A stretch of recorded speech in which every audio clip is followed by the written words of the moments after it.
ilmu yang wajib dikaji, yang wajib dipelajari, yang wajib dikuasai adalah 3. Selain ilmu tersebut, selain 3 ilmu tersebut, itu hanya merupakan kelebihan atau ilmu tambahan bagi seseorang.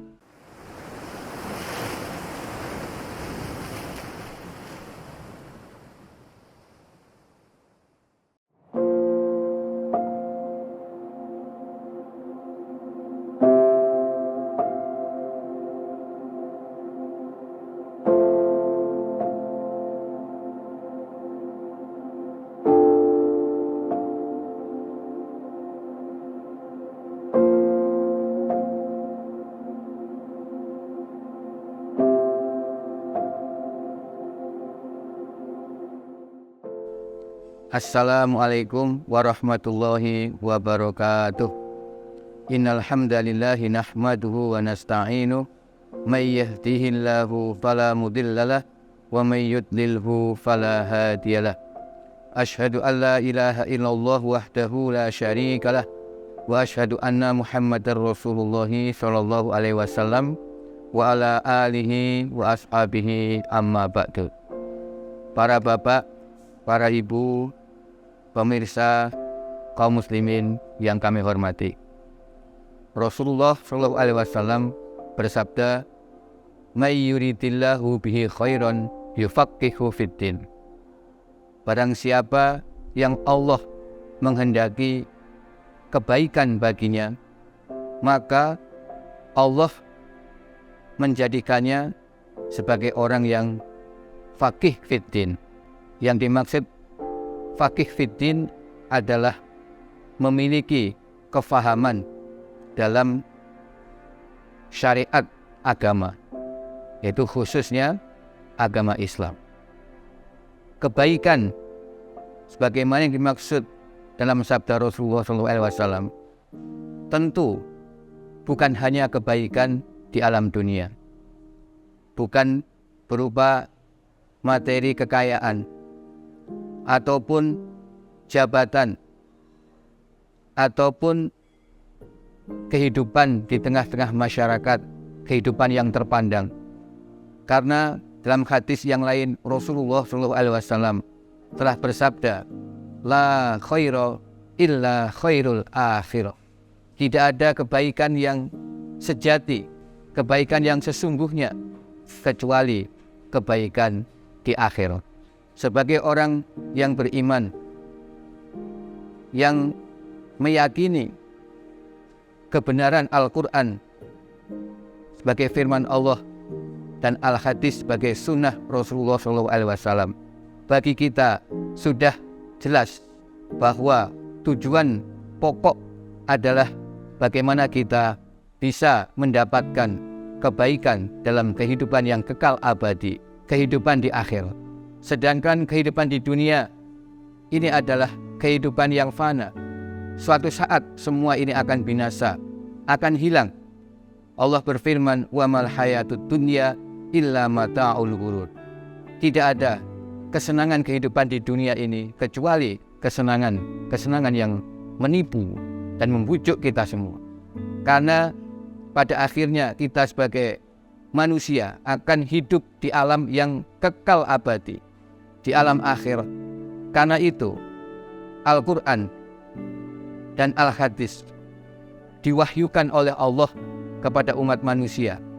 Tujuan pokok memberitahukan kepada umat manusia jalan untuk bisa mendapatkan kehidupan yang baik di alam akhirat kelak. Rasulullah SAW bersabda, man salaka thoriqon yaltamisu fihi ilman sahhalallahu lahu thoriqon ilal jannah. Barang siapa berjalan, menempuh suatu jalan dengan tujuan untuk mencari ilmu, maka Allah memudahkan orang tersebut menuju surga. Tentu ilmu yang dimaksud tidak semua ilmu. Ilmu yang dimaksud juga ilmu yang telah diterangkan oleh Rasulullah SAW.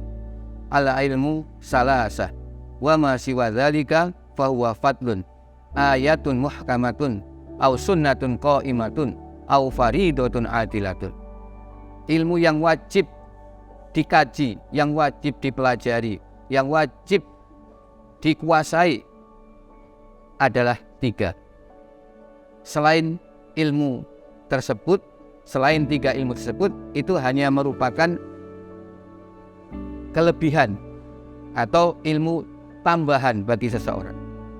Apakah 3 ilmu itu? Pertama, ayatul muhkamah, ayat Al-Quran yang dijadikan hukum, yaitu kitab Al-Quran. Yang kedua, sunnah qaimah, sunnah Nabi yang tegak. Sunnah-sunnah ini dapat kita ketahui dalam kitab-kitab al-hadis. Dan yang ketiga adalah ilmu faraid, ilmu pembagian waris yang adil, yang ilmu tersebut juga terdapat dalam kitab Al-Quran dan Al-Hadis. Maka kesempatan dalam bulan Ramadan ini, bulan Ramadan juga disebut sebagai bulan ilmu, bulan Al-Quran, bulan diturunkannya kitab suci Al-Quran, khususnya kepada generasi muda, kaum muslimin. Mari kita manfaatkan untuk mempelajari, untuk mengkaji ilmu yang wajib kita ketahui, yang wajib kita miliki. Mari kita belajar Al-Quran dan mari kita belajar kitab Al-Hadis. Karena untuk menjadi faqih, dasarnya adalah ilmu. Dan itu perlu upaya yang sungguh-sungguh dan berkelanjutan. Al-ilmu bitta'allum wal fiqhu bittafaqquh.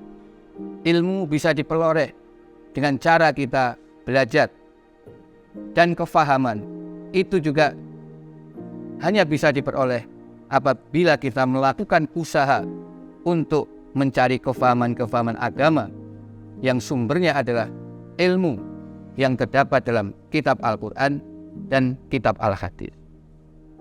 Lalu bagaimana cara kita mempelajari Al-Quran dan Al-Hadis? Maka tentu kita memerlukan bimbingan seorang guru. Karena Al-Quran dan Al-Hadis ini Allah turunkan kepada Rasulullah SAW yang sekaligus sebagai guru yang mengajarkan Al-Quran dan Al-Hadis kepada para sahabat. Dan ini berlaku dari zaman ke zaman. Para sahabat mengajarkan kepada para tabi'in, tabi'in mengajarkan kepada tabi'at tabi'in, dan seterusnya. Para ulama adalah pewaris Nabi. Al-ulama warasatul anbiya. Karena itu, ketika kita belajar Al-Quran dan Al-Hadis, mutlak kita harus belajar kepada ulama. Ulama yang menguasai ilmu Al-Quran dan Al-Hadis. Pada umumnya, di pondok-pondok pesantren, para kiai pondok, para guru pondok, pada umumnya mereka telah mumpuni di dalam menguasai ilmu Al-Quran dan Al-Hadis, tentu dengan kemampuannya masing-masing.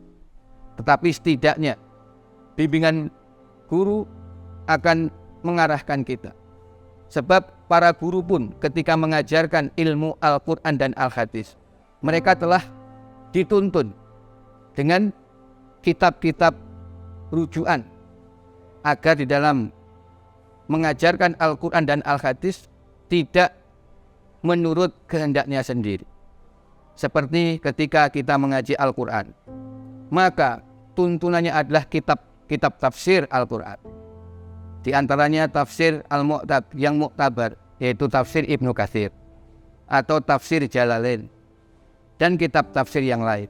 Itu sebagai pegangan guru di dalam mengajarkan Al-Quran, agar pengertian-pengertian, makna, keterangan, pemahaman dari Al-Quran tidak lepas daripada pemahaman para ulama. Demikian pula dalam mengkaji kitab hadis, kita kenal kutubus sittah, yaitu kitab 6 hadis yang diakui para ulama sebagai kitab hadis yang pokok. Sahih Bukhari, Sahih Muslim, saya ulangi, Sunan Nasa'i, Sunan Abi Dawud, Sunan Tirmizi, dan Sunan Ibnu Majah. Ketika kita mengaji hadis tersebut, kita juga berdasarkan rujukan dari para ulama. Seperti kitab Bukhari, kita kaji berdasarkan syarah Fathul Bari atau syarah Irsyadus Sari. Mengkaji kitab Muslim, kita kaji dengan syarah An-Nawawi. Mengkaji kitab Sunan Nasa'i, kita kaji berdasarkan syarah atau keterangan dari Imam As-Suyuti dan selanjutnya. Sehingga upaya kita untuk belajar Al-Quran dan hadis tentu pertama, kalau memang mampu, ya kita belajar di pondok-pondok pesantren dengan guru-guru yang mengajarkan Al-Quran dan Al-Hadis. Lalu bila kita tidak mampu langsung berguru kepada guru-guru di pondok, kita bisa belajar melalui para mubaligh dan mubalighot. Karena para mubalighot menyampaikan apa yang mereka terima, yang mereka dengar dari para guru untuk bisa dimasyarakatkan, disampaikan kepada umumnya umat Islam yang tidak punya kesempatan untuk belajar langsung kepada guru-guru yang ada di pondok-pondok pesantren. Liyuballigh asyahid al-ghaib. Hendaknya orang yang memang hadir, orang yang memang berguru bisa menyampaikan kepada orang-orang yang tidak sempat berguru langsung kepada para ulama, sehingga mereka tetap bisa mengetahui isi Al-Quran dan Al-Hadis dari para mubaligh maupun mubalighot tersebut. Demikian, semoga membawa manfaat dan barokah. Alhamdulillah, jazakumullahu khairan. Mohon maaf bila ada kurang lebihnya. Wassalamualaikum warahmatullahi wabarakatuh.